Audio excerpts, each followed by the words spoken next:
Mga kapuso, hanging habagat pa rin ang nagpapaulan sa bansa ngayong araw ng Miyerkules. At ayon po sa Pag-asa, pinaka-apektado po ng hanging habagat ang Pangasinan, Zambales, Bataan, Occidental Mindoro, Batanes, pati rin po ang Babuyan Islands. Pinaalertong mga residente sa banta ng baha o kaya naman ng landslide. At base po sa rainfall forecast sa Metro Weather, posibleng ngayong umaga ang light to moderate rain sa ilang bahagi po ng Metro Manila, ng Northern pati na rin po ng Central Luzon, Calabarzon, Mimaropa Region, Visayas at Mindanao.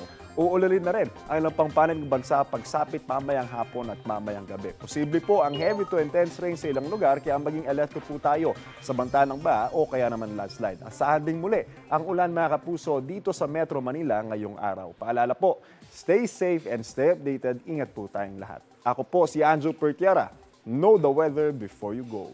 Para mag-safe lagi, mga kapuso.